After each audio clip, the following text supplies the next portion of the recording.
Nyonji Morzor, New Major, Zoner Monum Jimborga, Bakar Dargonzanto, Shermurdo.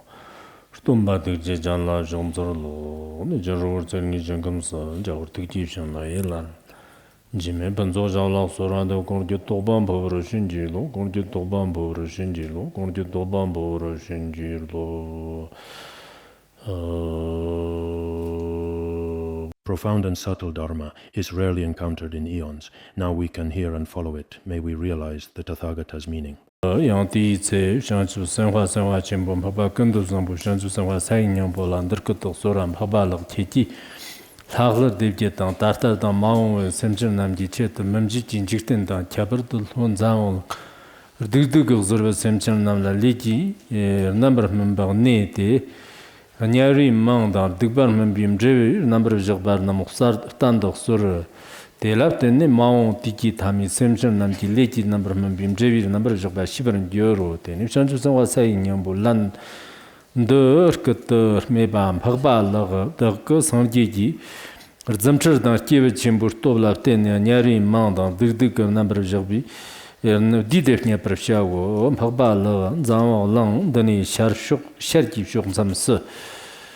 Chirdi Ravillons of Corvi, Roji Yodo, Rote, Narjan, Tansun, the Zabata, Nimata, Davigotia, Mepago.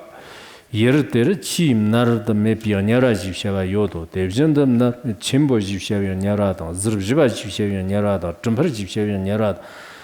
Memda Jivshavian Yarada, Ranzat Jivshavian Yarada, Donhan Jivshavian Yarada, Chankur Jivshavian Yarada, Chakmar Jivshavian Yarada, Chakzuk Jivshavian Yarada, Chakku Jivshavian Yarada, Sondong Jivshavian Yarada, Chambok Chakung Jivshavian Yarada, Zanjin Jivshavian Yarada, Kankit Jivshavian Yarada, Mebjir Jivshavian Yarada, Jean Mo Jivshavian Yarada, Gorchu Jivshavian Yarada, Kamchak Jivshavian Yarada, Migza Jivshavian Yarada, Chagru Jivshavian Yarada, Tritu Jivshavian Yarada, Chirdi, Tari Jivshavian Yarada, Chomang Jivshavian Yarva, Nyarva. Since it was a Nyambur, Meba, Pagbala, Chirib, Corbin on the theatre, Nyara Namdi Namjan Zertame Payola. The Evgen, the Ngumbu Jivshavian.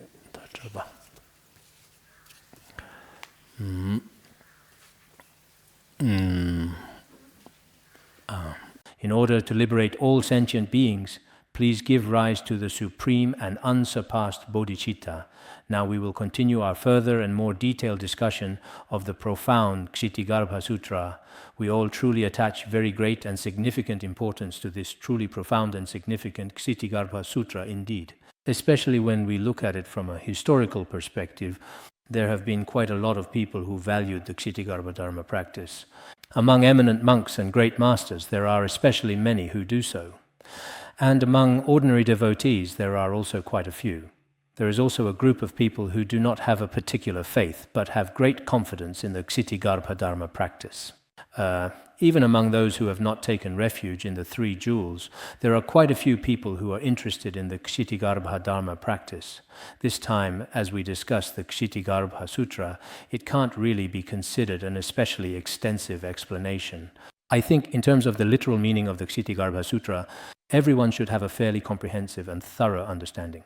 Moreover, whether it's detailed commentaries or extensive annotations on the profound Ksitigarbha Sutra, these resources provide invaluable insights, or records of miraculous responses related to it. There are especially many. So, I won't elaborate too much on every single detail, but it is absolutely necessary to talk about it a bit more thoroughly. Every single day we will discuss some simple and engaging stories that are easy to understand. Today I will share with you one such fascinating story. During the glorious Tang dynasty, there was a renowned temple called Kaishan Temple. There was a statue of Ksitigarbha Bodhisattva there, about 1 meter tall in height. But many people didn't know who had actually made this particular Ksitigarbha statue originally at all. It was a statue that everyone deeply revered with great devotion and respected greatly. There was a local official, a man of some standing with the surname Deng. When this Mr. Deng reached the age of 61 years, he suddenly fell gravely ill, and then, tragically, he died. After being dead for a full day and an entire night, he miraculously came back to life. After coming back to life, he insisted on going to Kaishan temple. He wanted to pay respects to the statue of Ksitigarbha Bodhisattva there. At that specific moment in time, the monks residing within the temple approached him and inquired why he felt compelled to undertake this action. He then explained, "After my passing, I journeyed to hell. First, I arrived at the court of the king of the intermediate state. Then the king of the intermediate state said that my life was not yet over, and also when you were in the human world, you spread the Dharma and benefited sentient beings, showing great virtue and merit. If you still wish to return to the human world," he also agreed to graciously let him return to the human world. Actually, nowadays, there may be some individuals who have been truly dead for a while or have completely and utterly lost consciousness, as if their life has already ended, but sometimes they miraculously come back to life. Such phenomena are very common both in China and abroad. So this person later wished to return to the human world. The king of the intermediate state also said, "Would you like to take a look at hell?" This is basically the same as the case we discussed yesterday.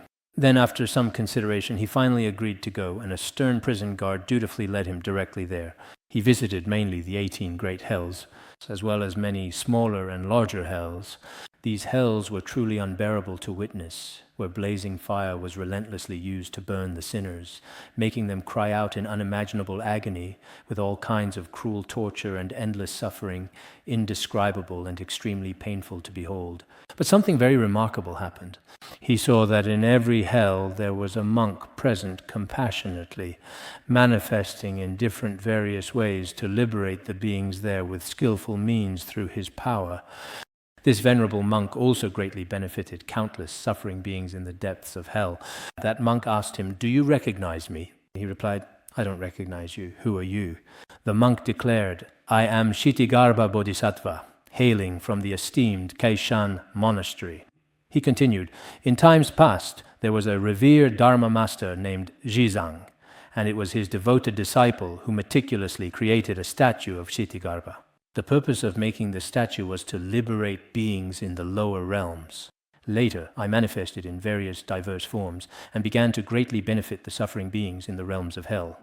He also thoughtfully recited some sacred verses to him, offering guidance and solace, and he gave some profound teachings, including explicitly stating that in hell, every single being possesses a different capacity for understanding. Some beings have abundant virtuous roots, and just a little teaching or guidance can quickly lead them to liberation. They can attain liberation very quickly. For those beings whose virtuous roots are weak, it is more difficult. Some of them have severed their virtuous roots. These beings with heavy negative karma are, not to mention me, even if the power of all the Buddhas were combined, it would still be very difficult to liberate them, and so on. He gave teachings like these as well. In the end, from this profound and vivid vision, he finally awakened from his unconscious and prolonged fainting state. He slowly but surely came back to life. After fully recovering and coming back to life, he then spoke in great detail about his terrifying and unforgettable experiences in hell. He also talked about the merits of the Ksitigarbha Bodhisattva statue. He also shared his own personal experience as well, explaining the profound truth that cause and effect never ever fail. After this significant event, he then requested the monks who were present there to let him take the Ksitigarbha Bodhisattva statue from the temple. The 1 meter tall Ksitigarbha Bodhisattva statue, he wanted to bring it home. But the temple did not agree. They said, "Our Ksitigarbha statue is such an ancient antique, there's no way we can let you take it away. But we agree that you can indeed make a statue that is quite similar to it, one that is absolutely identical to it."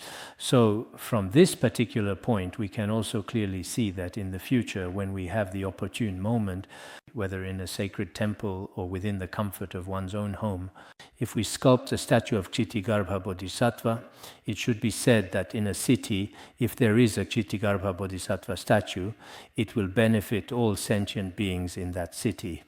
If there is a Ksitigarbha Bodhisattva statue in a small temple, then Ksitigarbha Bodhisattva will bring benefits to the entire temple and the people in the surrounding villages. There will be certain benefits. if a Ksitigarbha Bodhisattva statue is enshrined at home, there will also be truly great benefits. So I think that in the future, for each and every one of us personally, if we are able in all aspects, it truly doesn't matter if it's a Tibetan-style Ksitigarbha statue, that's perfectly fine too, or a Han-style Ksitigarbha statue, both are acceptable. There is absolutely no significant difference between them. For example, our revered Shakyamuni Buddha, in actual fact, the magnificent Shakyamuni Buddha statues found in Thailand, the Shakyamuni Buddha statues in Tibetan Buddhism, and the magnificent Shakyamuni Buddha statues in Northern Buddhism are generally the same. But sometimes the physical features may be a bit different. Among some of the physical features of Shakyamuni Buddha, there are also standing and sitting postures. Just like with our Guru Rinpoche statues, most Guru Rinpoche statues are seated, but there are also Guru Rinpoche statues that are standing. Some, including those in the 7-line prayer, depict the revered Guru Rinpoche standing prominently as well. Among the many sacred 8 manifestations of Guru Rinpoche, some in monastic form, while others in lay form. Ksitigarbha Bodhisattva, he can have all kinds of forms. Just like our Avalokiteshvara statues, there are many different types. But all are for the purpose of guiding sentient beings. To guide sentient beings, they manifest in various forms, appearances. As long as we have faith, the differences in their attire and appearance pose no obstacles at all. So for yourself, whichever Buddha or Bodhisattva statue you feel connected to, if you have unwavering faith in it, you can truly focus your valuable offerings on that one particular statue. As for me personally, it seems that, for example, I have faith in the statue of Shakyamuni Buddha. Last year, when I went to Thailand, I noticed that our Tibetan-style Shakyamuni Buddha statues are a bit different from some of the ones in Thailand. The Thai statues typically feature a distinctive pointed top knot here, but I profoundly feel that as long as one possesses genuine faith, there's truly no significant difference whatsoever between the sacred forms of all Buddhas and Bodhisattvas in their fundamental essence. So this is just something important I wanted to mention beforehand. In the future, everyone should also have unwavering faith in the sacred forms of the Buddha. Of course, nowadays, some young people in the world, because they truly do not fully understand, and they wonder deeply whether the act of making statues is truly appropriate or not. And some individuals even go so far as to worship these idols, or have doubts about the Creator, or think that worshipping sacred images is unreasonable. There are all kinds of opinions, but we can readily understand this. It's quite understandable. Their overall attitude is very similar to how in our contemporary world, people who genuinely don't fully grasp Confucian culture might feel a very strong aversion to statues of Confucius. This includes, for example, the Statue of Liberty in the West and all kinds of different statues. Actually, if they understood their own culture from a cultural perspective, these also have deeper meanings and significance. And when it comes to religious faith, that's even more the case. So, when it comes to these magnificent statues found throughout the world, they actually represent both rich culture and deep faith, and they also contain truly profound value within them. These profound and fundamental principles, if you haven't specifically studied them in detail, you might not necessarily fully understand them completely. We may have never studied these things before. And even if we've attended some schools now, what we've learned isn't really thorough or complete. People like this often, when it comes to deeply cherished items with profound cultural or significant religious importance, whether it's numerous exquisite works of art or sacred religious icons, for example, such as ancient sculptures, revered paintings, or holy relics, they feel aversion and may even slander, defame, or indeed destroy them. This particular kind of phenomenon does indeed exist, certainly exist. In actual fact, this is a clear sign of profound ignorance, severe ignorance. If we carefully compare this with our educational system, our education should inherently be much more inclusive, considerably more inclusive. Or if our education truly and deeply reaches the people's hearts, if many things are truly instilled in people from a very young age, then for many people throughout their entire lives, indeed their whole lives, they would possess both wisdom and traditional moral values, ethical values. But if we look at the world as a whole, entire world, in fact, whether it's Asians or Westerners, all people in different cultures, it should be said that Darwin's theory, this really famous scientific theory, has, apart from purely material and tangible aspects, completely erased many other profound and deeply significant spiritual values. All of these invaluable elements have been entirely wiped out. As a direct and unfortunate result, many of us today, actually Westerners are the same way. As for Westerners, what else is there that is truly fundamental? The most fundamental thing, of course, is religion, because religion used to be extremely powerful and influential in the West, including those in the Middle East region. As for these religious followers, whether they were priests or other devoted individuals, at that time they used religion to rule the country and govern the people. During this period, they would take certain words from religion and use them to intimidate and control society. After that, people initially always believed this was indeed the undeniable case. But later on, with the significant rise of atheism and so on, in many powerful governments, there was a noticeable shift in perspective and understanding. Historically, religion was deliberately not incorporated into the official education system within this particular context. The prevailing belief was that anything with religious connotations could potentially be dangerous, or at the very least instill a sense of fear. This deeply ingrained perspective was, in essence, their fundamental perception.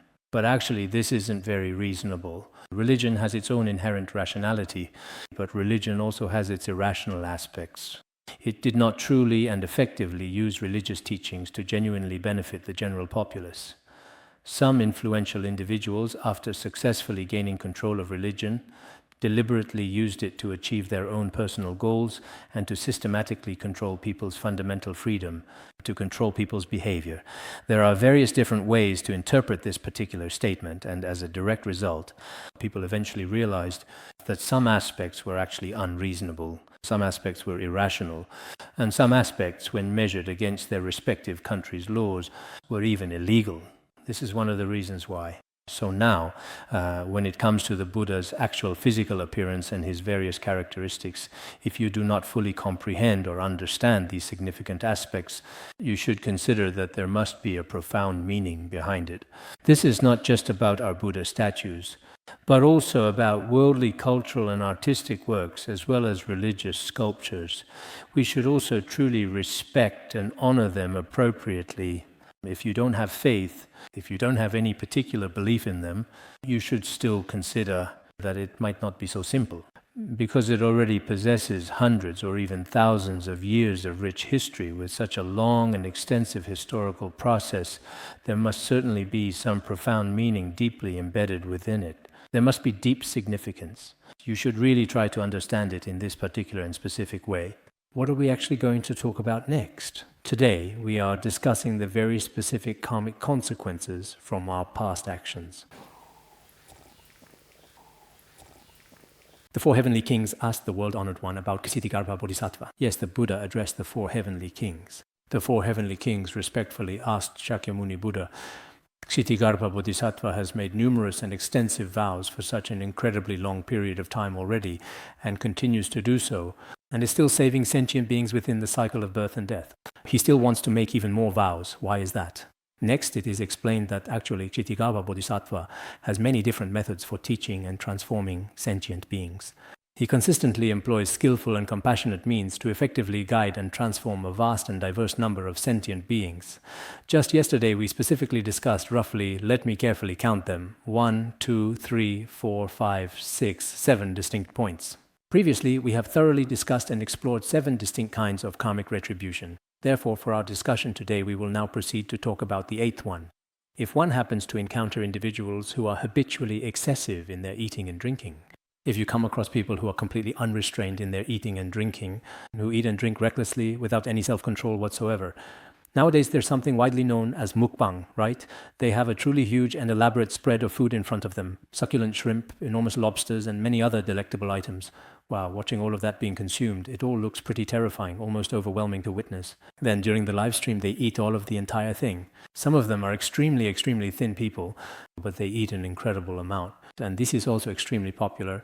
Sometimes it also looks quite pitiful. Those people who kill living beings, this tastes so incredibly good. You could certainly say this is eating and drinking without any restraint whatsoever. So, what kind of severe retribution do these people ultimately face? In the future, you absolutely need to tell them this. Hunger, thirst, and various throat diseases. For example, serious esophageal cancer. Nowadays, many people later on in their lives can't even swallow a single drop of water, which is truly unfortunate. Not even a single drop of water can truly go down. Some individuals, unfortunately, can't eat a single bite of food for an entire month. These truly unfortunate people are quite pitiful. But perhaps in their past lives, or even in this current life, sometimes they've committed very serious negative karma.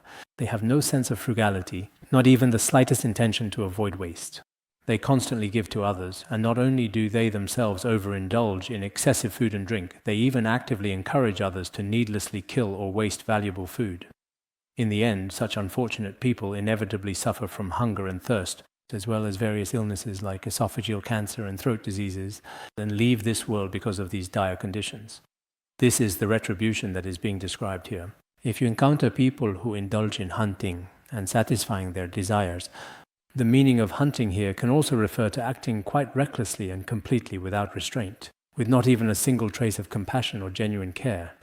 They desperately kill wild animals and fierce, dangerous beasts. So, what exactly should be conveyed to such individuals?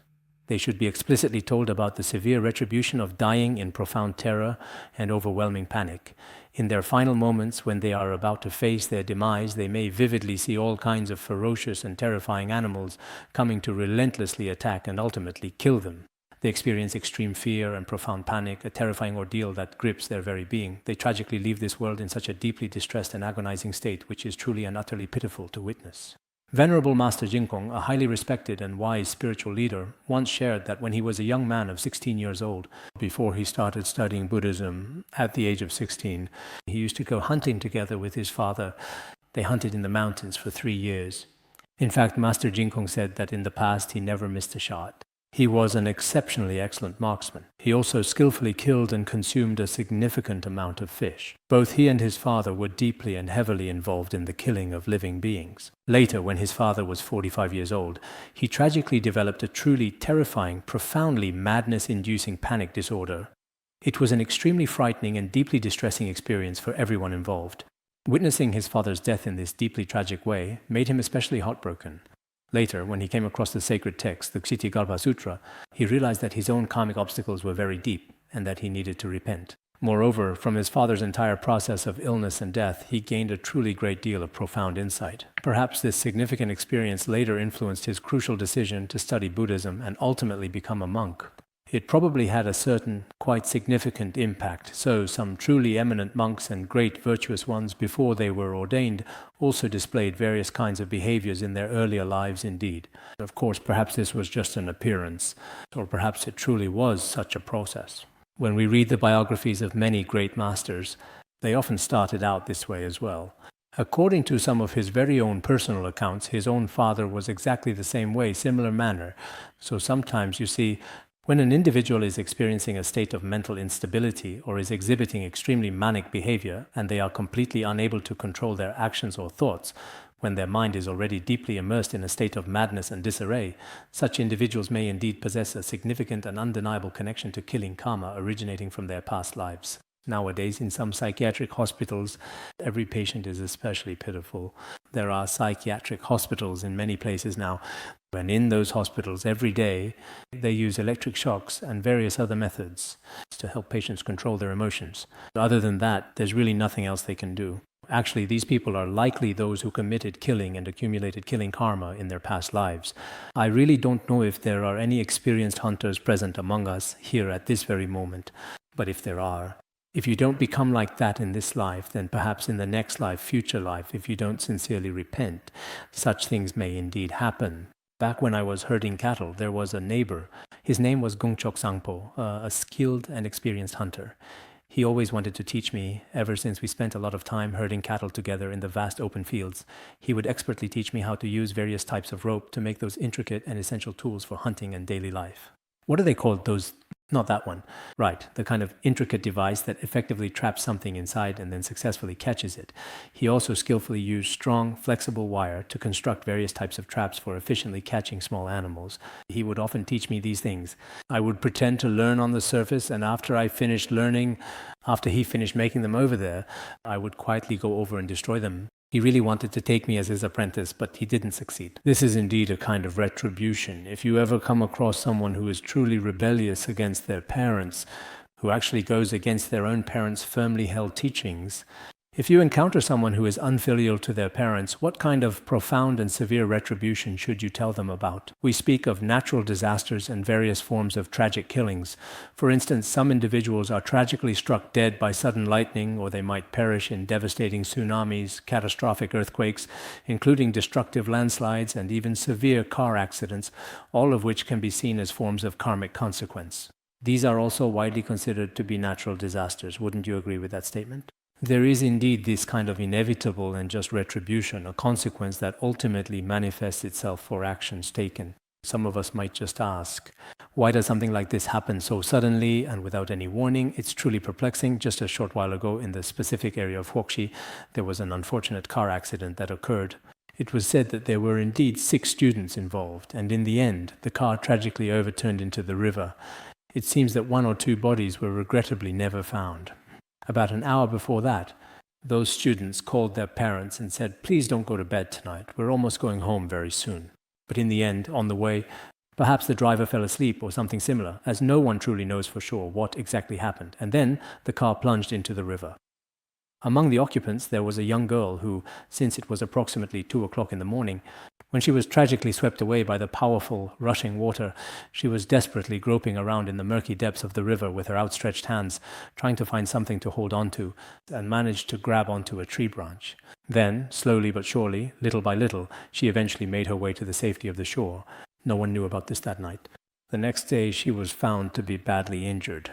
Actually, everyone's karma is different, very different. Some people survive even in situations like this, extreme situations, dangerous life situations, but most of them didn't make it, barely made it. So when we look at sentient beings, truly, for those of us who truly don't believe in the concept of cause and effect, we might think, I'm so unlucky, why did I get this particular illness?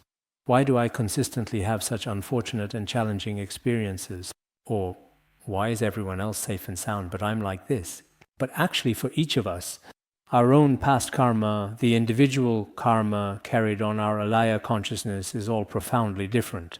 When the truly right conditions come together, it's not that one's accumulated karma will be utterly destroyed even after hundreds or thousands of kalpas.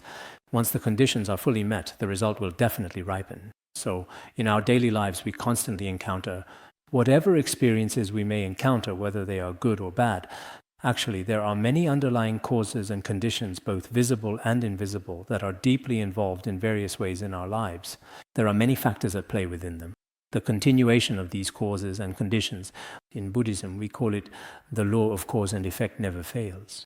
Some people say, how can there be infallible cause and effect? What is it, really? Nowadays, some young people who haven't studied this aspect seem to scoff at such theories. But actually, this is a clear sign of their own profound ignorance. If we ourselves truly go deep, explore thoroughly, and study diligently, and then come to a conclusion, then you have the right to scoff at it. But if you haven't done so, it seems you have absolutely no understanding of the entire overall process. When you haven't fully understood the process, and you hear an unfamiliar term, or perhaps a term that doesn't quite align with your own personal way of thinking, if you immediately reject or completely dismiss it without proper consideration, then this kind of dismissive attitude is really quite unreasonable and unacceptable. So the infallibility of cause and effect, during the process of learning, continuous learning, you can truly experience it, deeply experience it, and personally witness it. So for me personally, no matter what I encounter, I will do my best to And for example, when I encounter difficulties, major obstacles, I try my best to cope with or face them, courageously meet them and bravely confront them. But when I really can't handle it, I think, oh, this must be a karmic connection from a previous life, earlier existence. This is something I truly and deeply believe in myself, in my heart. Actually, everyone is like this. For example, you may be in good health now, but suddenly you come down with some very strange illness and no hospital can effectively cure it. Then you might think, this must be something indeed from this current life of mine, or maybe I created some special karma in the past. So when this karmic result manifests, maybe even doctors can't do anything about it. Even if the medicine Buddha himself appeared, when the true karmic result comes, it's very hard to change. So sometimes each of us should have a belief in the infallibility of cause and effect. This belief is also very important in our lives. It's very important as well. None of our lives can stay the same forever. If things could stay the same forever, then there would be no death for humans on earth. Each of us will face death. There are times of prosperity and times of decline, times of success and times of failure. But these are just things our naked eyes can't see, and our discriminating minds simply can't quite recall. In actual reality, everything is truly within the immutable law of cause and effect, always and perpetually within the profound law of cause and effect. So in the entire process of our diligent study, everyone should reflect deeply on this important matter and consider it over very carefully. In this way, when the opportune time eventually comes for us, it will be just as clearly and precisely described in the beacon of certainty. We will develop a more firm and decisive understanding. This kind of decisive understanding is a form of wisdom. This wisdom is extremely beneficial for our lives, especially when facing any kind of difficult problem or challenging situation. Next, it thoroughly discusses what specific actions to take if you unfortunately encounter someone who deliberately sets forests on fire. Some individuals you may encounter could potentially do it intentionally, while others may do it unintentionally. For those who set forests on fire, you should truly tell them that they will suffer the severe retribution of profound madness and death. They may develop serious mental illnesses or suffer from various severe conditions that lead them to tragically commit suicide. In fact, those individuals who commit suicide are also acting out of a specific kind of madness, which is also a clear manifestation of mental instability. All of this is also the direct result of having extensively burned forests in the past. Because there are so many different kinds of animals and various species of birds living within the forest environment, as a direct consequence, one may unfortunately end up suffering from such unexpected illnesses oneself. Furthermore, there are also documented cases involving what we commonly refer to as stepfathers and stepmothers, and those individuals whom they raise, who are very often subjected to physical and emotional abuse in numerous and various ways. What ultimately happens to these unfortunate people in the end, and what becomes of their future? They end up being reborn in their own families again, same families again, and then they start to whip and beat others, cruelly and violently beat others. There are indeed cases of immediate retribution like this, whether it's children who are adopted or children who are the biological offspring of their parents. Some individuals may indeed have a certain particular kind of connections because they have absolutely no parents and are raised by other individuals.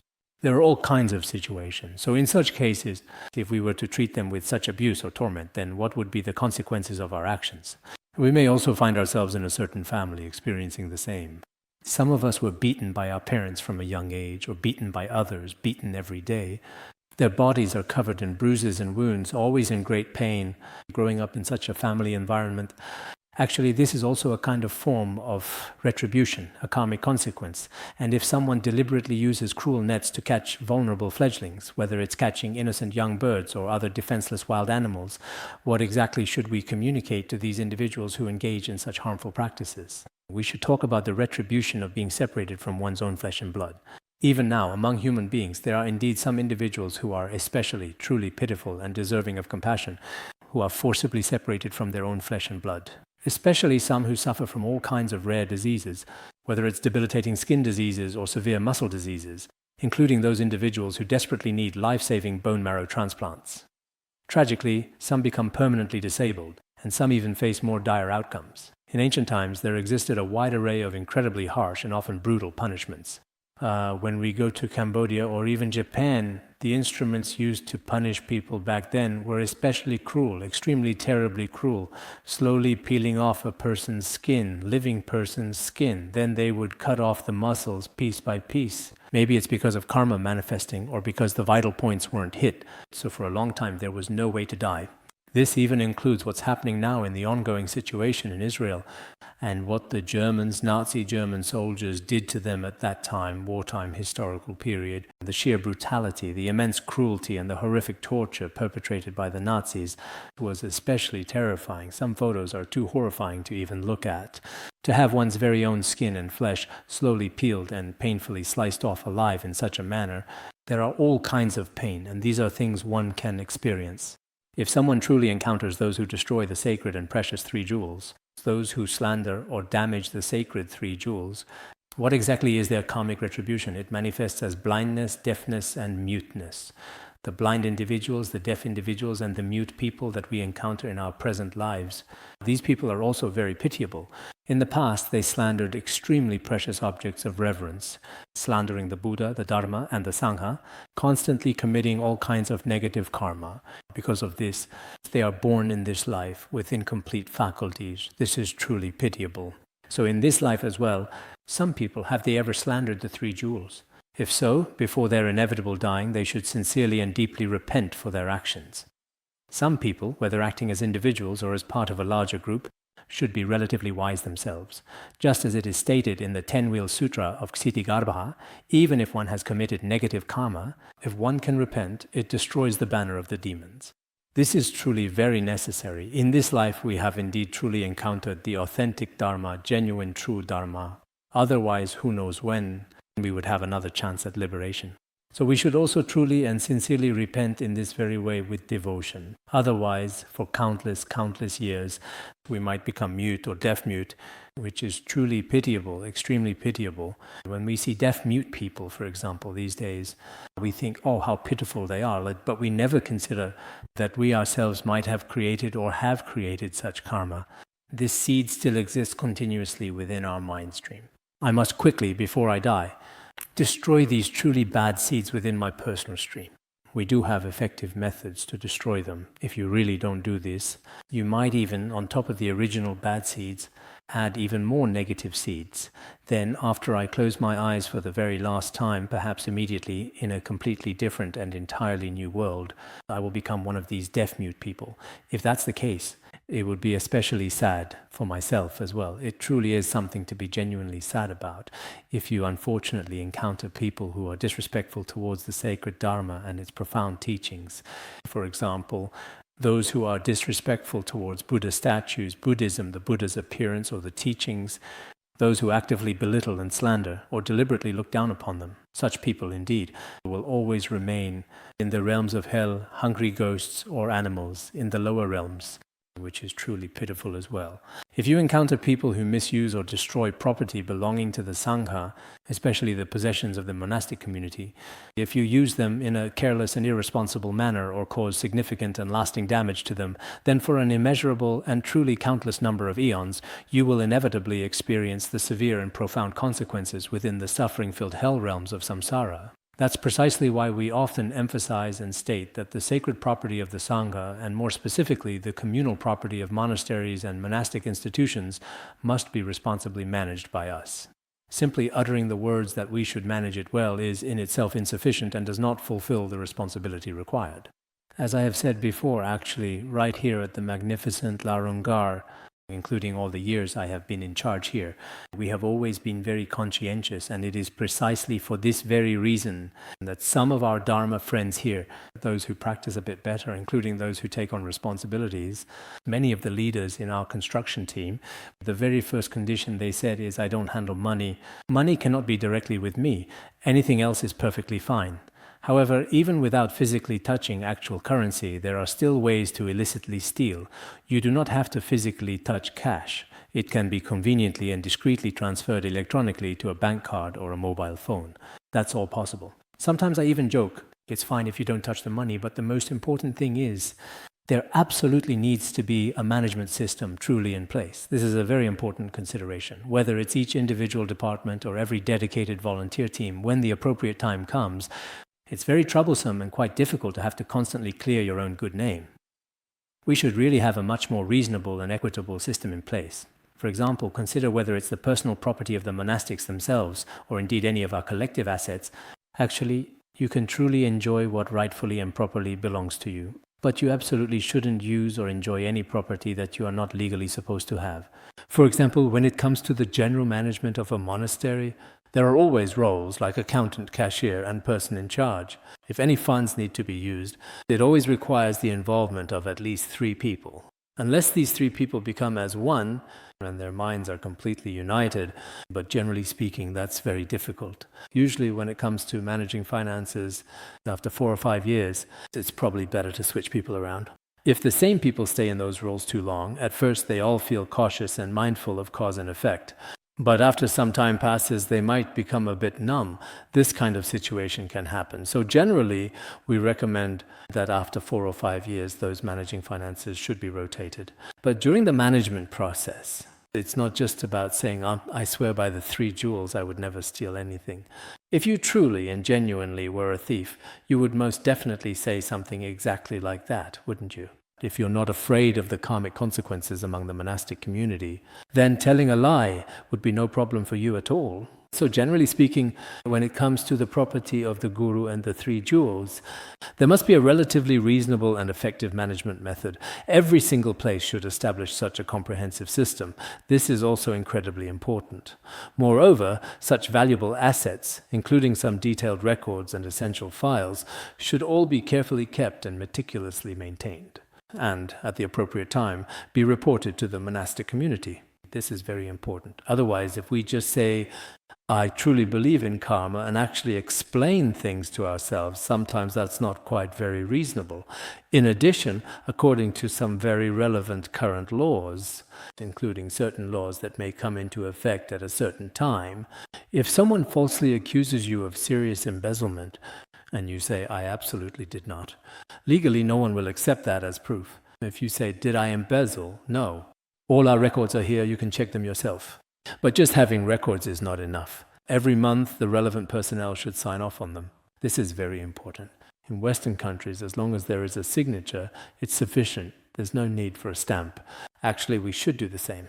This is also very important for the property of all the monastics, Buddhist monastic communities, including some lay practitioners and others as well. When doing good deeds, this method should also be used. Don't have the money transferred directly to my account. If I want to make an offering or perform a life release ceremony, then I say, I would never embezzle. Just saying that will make everyone suspicious. This is something we must pay attention to now.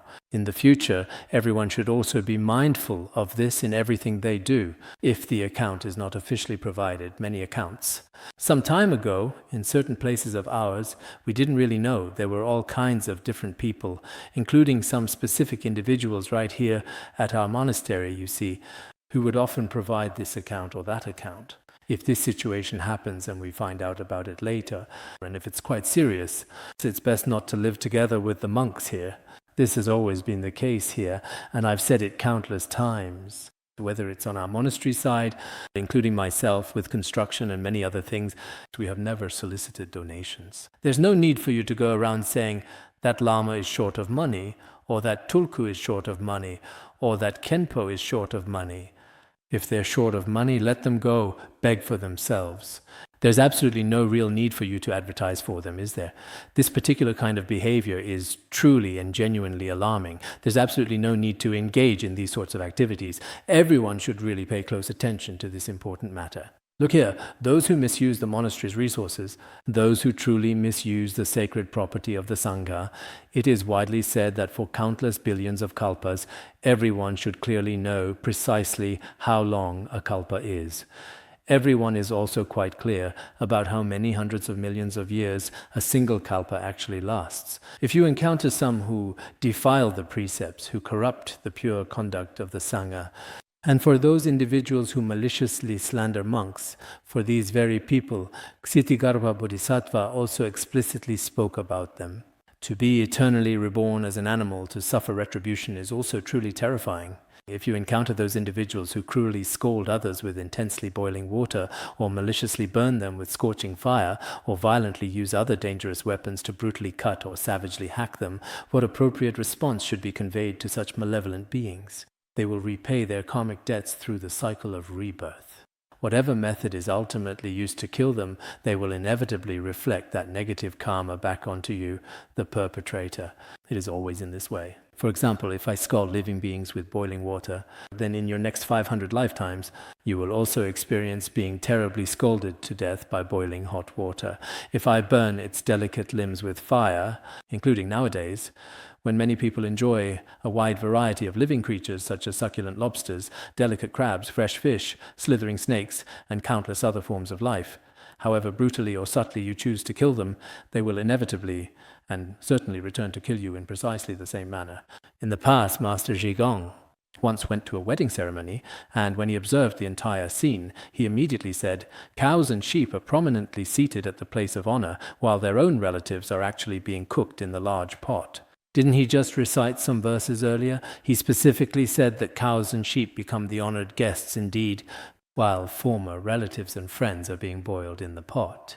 We have also previously talked about the Venerable Gadayana, who used his miraculous powers to observe some particularly wondrous and extraordinary phenomena in the vast and diverse 6 realms. However, no matter how we choose to kill them, they will undoubtedly do the very same to us in return. As stated in the Ksitigarbha Sutra, if a man kills a sheep to eat its meat, the sheep will be reborn as a human being, and the man, after his death, will be reborn as a sheep to repay his former debt. Thus, living beings of the 10 states of birth devour each other and so form evil karma which will have no end. Lifetime after lifetime, they eat each other. You become a human and then proceed to eat it, and subsequently later on, the sheep also becomes a human and then eats you in return. This relentless cycle of mutual retribution truly goes on and on without any foreseeable end. The profound cycle of birth and death for all humans is indeed a truly terrifying and deeply unsettling prospect. Actually, as Buddhists, most of us do have this important concept of karma and its consequences in our daily lives. But because some people may not have personally experienced such a truly profound karmic retribution in their own lives, or perhaps have never even received this kind of education, so they are half believing and at the same time half doubting. But in actual reality, the true relationship between cause and effect is precisely just like this. Therefore, we should carefully reflect on this matter, because the intricate concept of karma is indeed extremely profound. That's why, as I had the occasion to mention the other day, for some of these truly profound and deeply significant spiritual principles, we are able to come to a comprehensive and insightful understanding of them primarily through the Buddha's illuminating teachings on emptiness. As it clearly says in the Entering the Middle Way, there's no real need to contemplate too deeply about profound karma, because when ordinary people truly try to contemplate it, it's very difficult to genuinely reach a definitive conclusion. One must rely on the sacred teachings to have faith in it.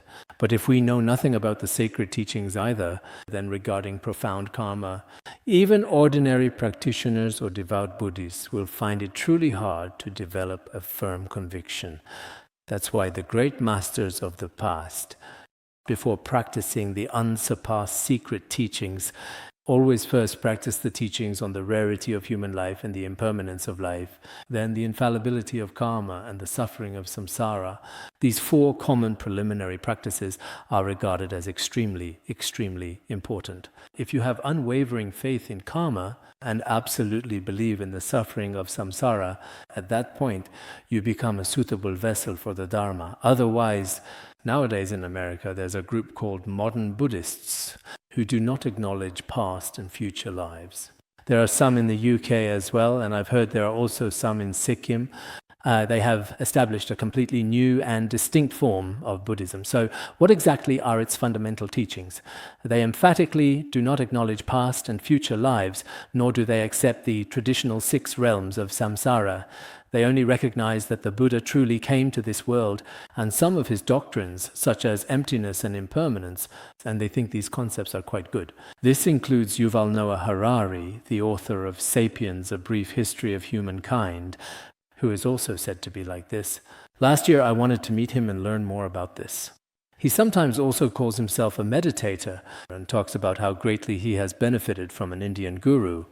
But later, after learning through different channels, I found that he also only believes in certain parts of Buddhism and does not believe in the most core and fundamental principles of Buddhism. If you don't accept our concepts of karma and reincarnation, it's fine if you personally don't accept them. But if you call yourself a Buddhist, yet you don't truly acknowledge the concepts of karma and reincarnation, then that's really quite strange, isn't it? Are there some individuals among us who might also be like this, perhaps? If that is indeed the case, perhaps you should take a much closer look at yourself and your actions. Next, let's discuss what to do if you encounter someone who irrationally destroys or misuses things.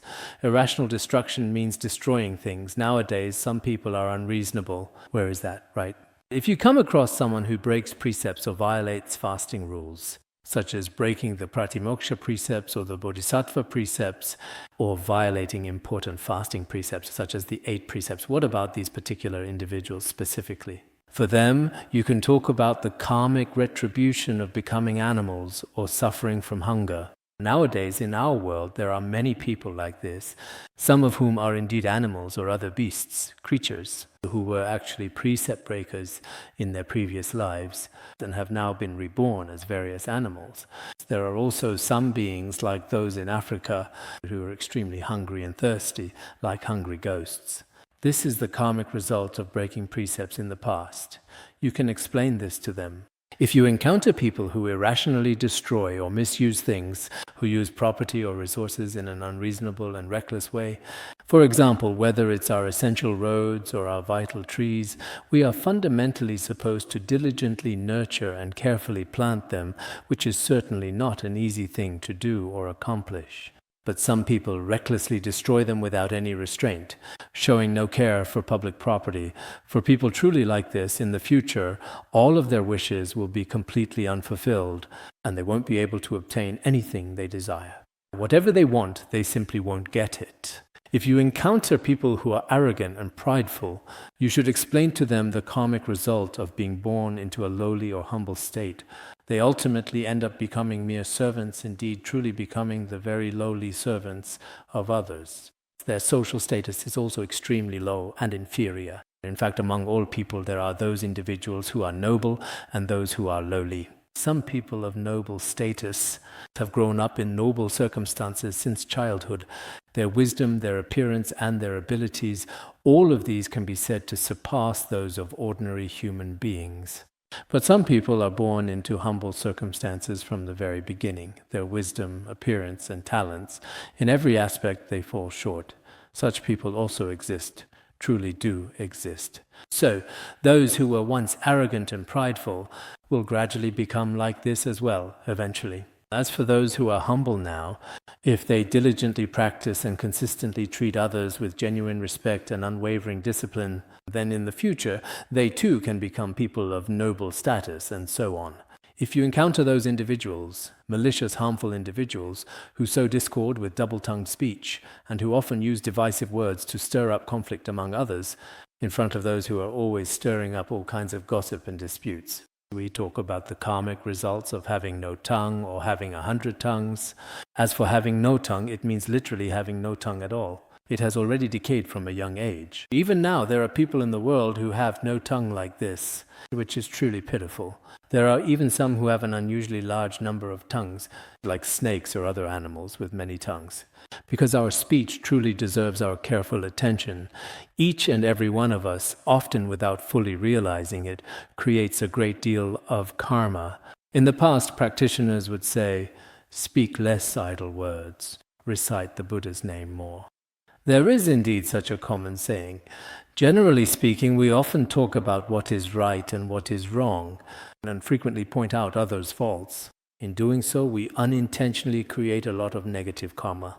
But if we often and sincerely praise the profound merits of the three jewels and the Venerable Sangha, just now I distinctly heard someone clearly say that they absolutely cannot stand anyone and always have something negative to say about others.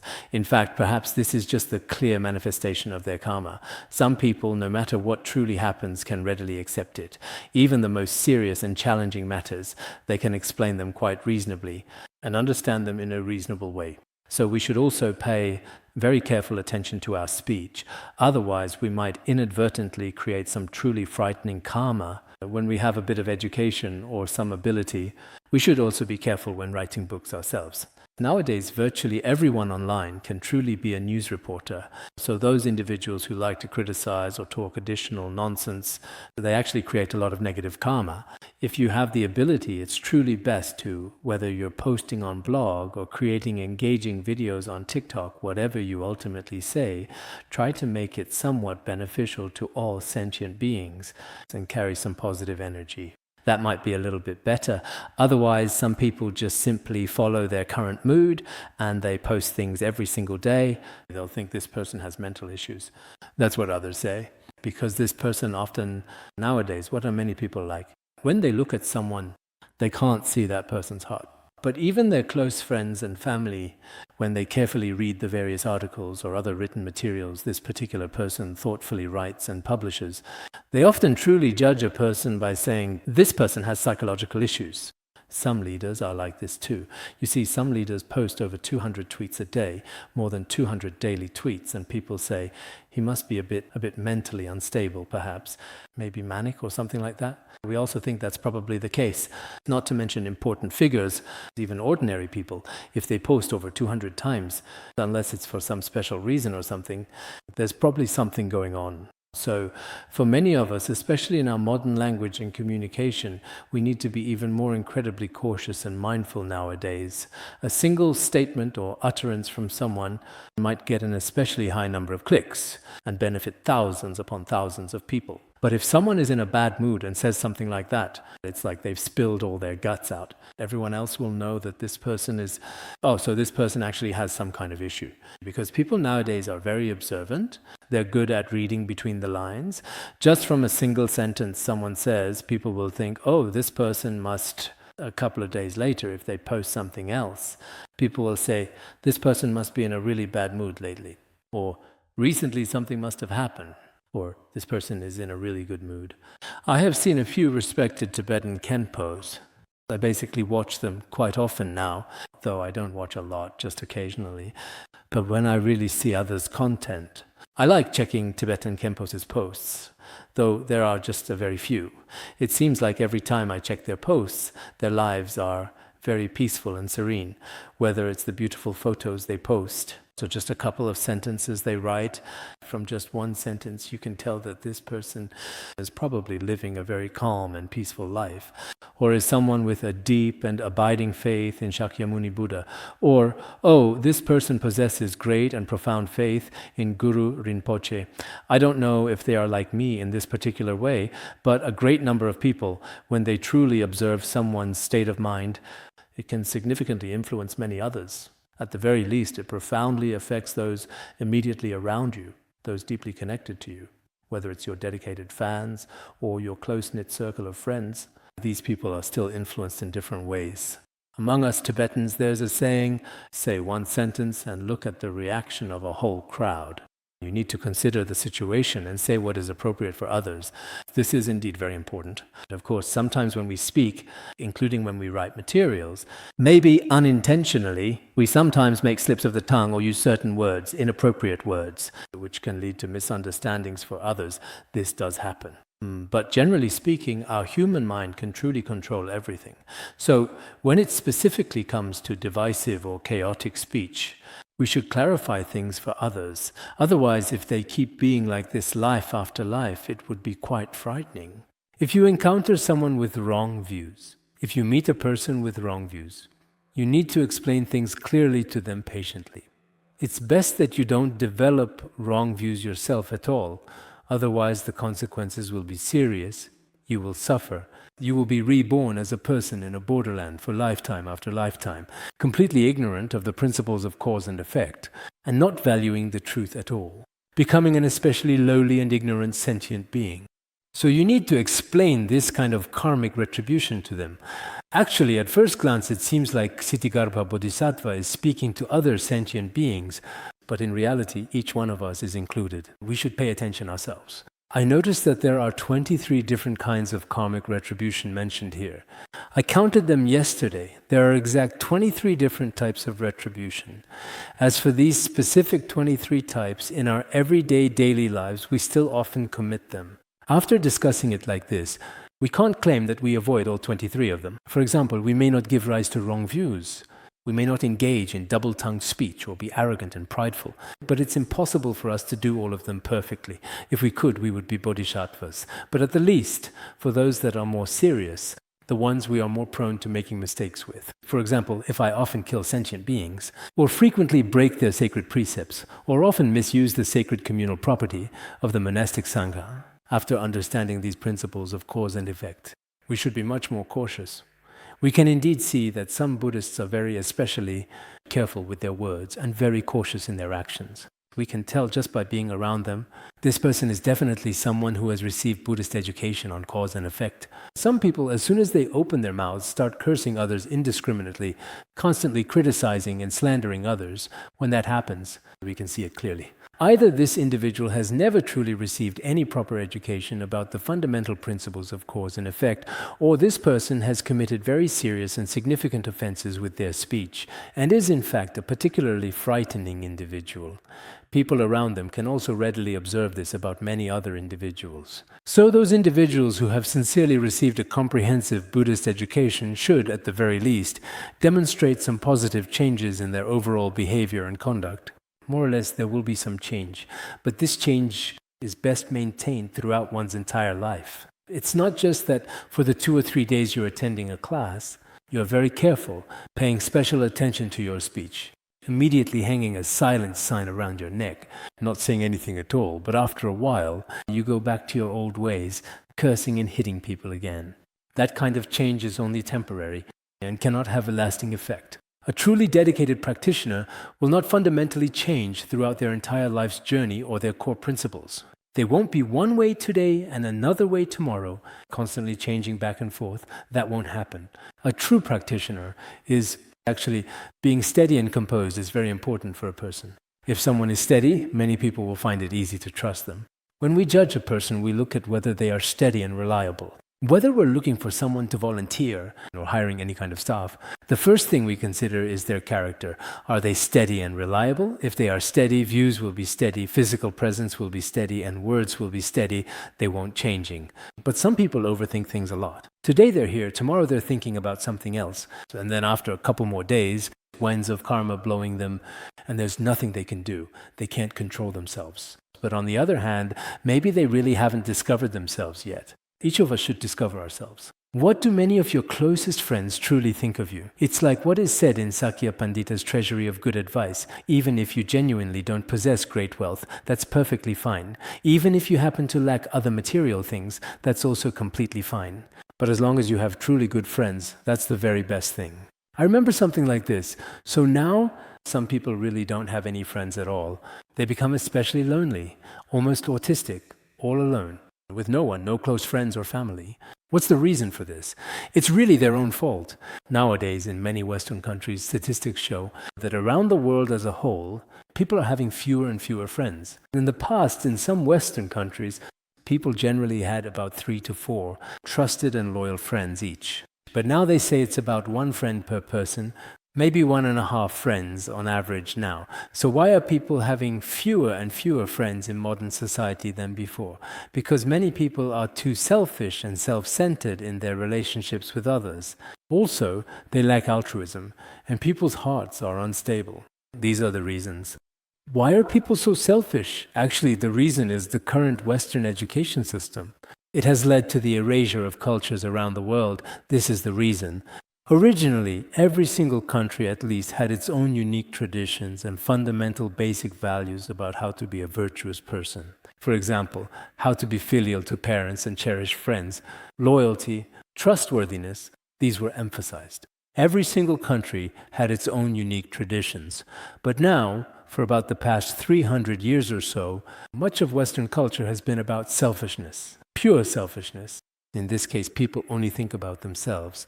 Whether it's friends, spouses, or even parents, they put themselves first and have no sense of altruism at all. If someone does have an altruistic mindset, people think there's something wrong with them mentally.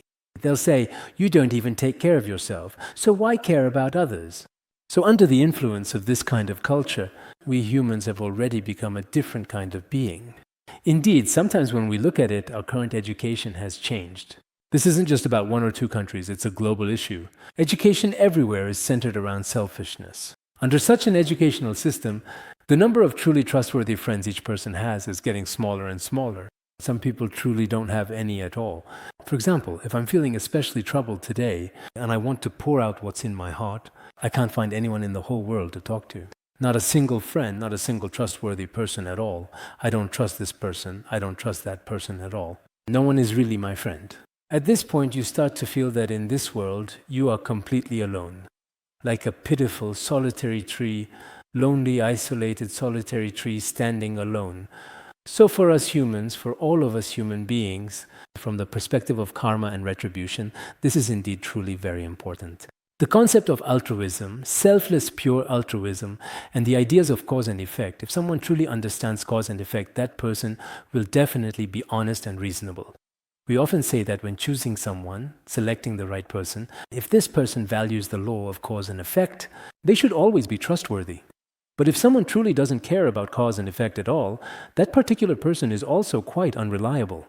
That's precisely why so many great masters often say, the foundation of spiritual practice is truly being a good person. Only after you become a good person can you truly begin to practice. And only after you have practiced well can you hope to go to heaven or be reborn in the pure land of ultimate bliss. Therefore, when it comes to being a good person, we can also make it. Of course, there are some individuals who are naturally good-hearted from birth, who are altruistic, honest, and sincere. There are people like this as well. But for some individuals, it truly comes from later education. If we don't receive a very good education indeed, as you all know, in today's schools, maybe starting from kindergarten, all the way up to postdoctoral studies, we learn a great deal of things. A lot of it is highly technical as well. But most of the content is about how to make money for oneself, how to deceive others, how to effectively harm others, and there are quite a significant lot of various skills involved in these particular areas. You might not actually know about Adam Smith's profound economics. Among us monastics, perhaps these particular things are of absolutely no concern, but sometimes when we truly look at the current state of the world and the significant changes in people's mindsets, we still really need to understand a little bit. If you don't understand, you might wonder about people's hearts nowadays. Why is it that I don't have a single friend around me? But the root cause of this is Western education, which now, across the whole world, has completely overturned and covered everything. Each one of us has become an exceptionally good and truly remarkable egoist. Even though we often talk about altruism and the concept of bodhicitta, but how deeply and how far can this kind of education truly penetrate deeply into the very core of our hearts? This is indeed something you can readily observe for yourself. So, at this crucial time, placing significant importance on the fundamental principles of cause and effect, on the undeniable reality of karmic retribution. If everyone believes that good deeds bring good results and evil deeds bring bad results, then this is a very good form of education. As for this point, we can see in the future how we might promote it. Thus, the sentient beings of Jambudvapa, the results of their negative habits in body, speech, and mind, are profoundly affected. The sentient beings of Jambudvapa create karma through their body, speech, and mind. The karmic retributions they experience are also truly countless and incredibly varied. There are so many, and here it is briefly summarized for clarity. The differences in karmic experiences among the sentient beings of Jambudvapa, Ksitigarbha Bodhisattva uses every possible means, employing many millions of skillful and truly effective methods to teach and truly transform them. As we previously mentioned a couple of days ago, we should, in the very near future, indeed, ideally, when giving teachings, it is best to teach according to the needs of the audience. Observe carefully what kind of group is present below. If the audience truly enjoys listening to this particular kind of topic, then you should certainly speak about these specific kinds of principles. This is very important. Ksitigarbha Bodhisattva is very skillful in this regard. He would never, if the audience below is actually, didn't I mention before, there was a Khenpo named Pema Chonle. One day, he was diligently teaching a few young children, and he was carefully explaining the profound views of Je Tsongkhapa and Gorampa Rinpoche, but all the children were simply playing around. When I fetched water, I often passed by him, observing his patient demeanor. But he himself was especially fond of studying debate. However, he didn't observe. Maybe his IQ was fine, but his emotional intelligence was a bit lacking. He didn't pay attention to the capacity of the people below. Those children had no idea at all who Je Tsongkhapa was or who Gorampa Rinpoche was. They didn't care at all who Sakya Pandita was either. So when we teach, we should always indeed be like Ksitigarbha Bodhisattva. Observe those who have a strong tendency toward anger and teach them Dharma that relates to their anger. If they are especially attached to wealth, material worldly wealth, then talk about wealth, discuss material wealth. But you also can't scare them all away once you start talking. You can't do that. So from this particular perspective, some of our esteemed Dharma friends now, you see, right from the beginning, keep talking about hell. What we'll do later, I plan to talk about hell today. At the very beginning, before formally taking refuge, you talk to them about hell, and then they simply don't dare to take refuge at all. So in this regard, everyone still needs to improve. Some of us are not skillful at all. After learning something ourselves, we think it can be applied to everyone. This is actually a very significant failure. It's truly best for us to deeply understand the mentality of the local people or the specific group. Especially when you promote the sacred Dharma in the future, you must consider this carefully. At such times you must. Sometimes I also go to some places. A few years ago, I actually went to many countries. If I couldn't find a way to understand things when I went there, sometimes the information online wasn't very clear either. Then, on the way from the airport to the hotel, if there were some local people, I would ask them questions non-stop, just keep asking and asking. After arriving there, I would be quite tired. But before that, asking a lot of detailed questions was really quite helpful for my lesson preparation. If I had to give a lecture the very next day, today I would find out what the locals love, what they like, and what they oppose, and what things they are especially sensitive or taboo about. All of this is very necessary. So when it comes to the capacities of sentient beings, we really need to understand them. This is very important. That's why Ksitigarbha Bodhisattva teaches and transforms sentient beings in this way. These sentient beings first receive such retributions as these. After receiving these severe and inescapable retributions, they then fall into the deepest abysses of hell, and subsequently they go through countless kalpas, which are vast cosmic periods with no time of release from their torment. So here, you all specifically refers to the venerable four heavenly kings. You should diligently protect and safeguard these sentient beings from harm and suffering. The sentient beings of Jambudvipa protect the people of these countries so that they are not confused by various karmic forces, and do not let them act recklessly or without proper consideration in any way, beginning to create all kinds of evil karma and delusions, which ultimately leads to confusion and suffering, and experiencing boundless pain in hell. So, as for the four heavenly kings, at that time, Shakyamuni Buddha also entrusted them with this responsibility. Why is it that at the grand entrance of every temple, there are always prominent paintings of the revered four heavenly kings? These four heavenly kings, they also made their solemn vows in the extensive biography of the Buddha to protect the sentient beings of Jambudvipa. This commitment is also mentioned in the Medicine Buddha Sutra and many other scriptures, that they are here to protect us sentient beings. Therefore, the Buddha also said, you must protect these sentient beings. These sentient beings are truly pitiable. You are to be Dharma protectors. Do your best to prevent these sentient beings from creating negative karma. Otherwise, truly experiencing suffering is very frightening. So regarding the Ksitigarbha Sutra, we don't actually talk about it a lot every day. But I really hope that through the Ksitigarbha Sutra, everyone can truly feel the law of karma and its direct consequences. And the skillful means of Bodhisattva Ksitigarbha. In the future, if we have the opportunity ourselves, we should always be like the great Bodhisattva Ksitigarbha, not clinging to our own self-interest, and diligently use all kinds of skillful means.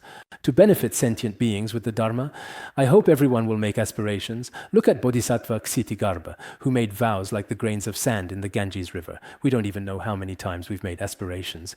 Each person, whether you've made aspirations or not, when I first came to the Institute, I made a vow once. The second time was during the Samantabhadra cloud offering puja. I made another vow. As for the Vidyadhara puja, I don't know. I forgot. I think I wasn't there, so I didn't make any aspirations. This is just something that I have made up. If I were to put it that way, perhaps it is still not quite enough. We truly need to make many more significant aspirations. After the 4 great heavenly kings heard what the revered Shakyamuni Buddha said, they were also very deeply moved and profoundly grateful. And when they profoundly observed the immense and pervasive suffering of all sentient beings across the vast and interconnected 6 realms of samsara, they too were deeply moved to shed tears and were left in a state of profound and overwhelming sorrow. Or you could say they left deeply moved. There are different ways to interpret this. They were also especially moved and profoundly happy. After the Buddha spoke in this manner, some devoted Dharma friends, when they have the opportunity to meet great spiritual masters or revered great tulkus, when they eventually leave their presence, they are always filled with a deep sense of awe and gratitude. Very sad, yet deeply, deeply moved as they depart. So at that time, the 4 great heavenly kings also saw Shakyamuni Buddha teaching them such profound and enlightening Dharma, and everyone present was especially grateful and deeply moved, leaving with their palms respectfully joined in a gesture of reverence. Originally, we were going to discuss the next chapter, but for today, let's stop here. This chapter is now concluded.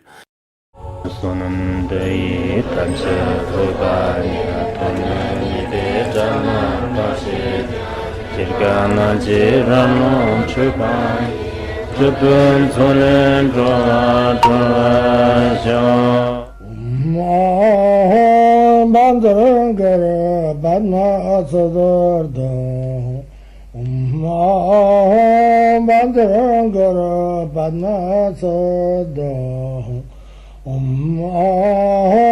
Bandrangara Badna Sodargye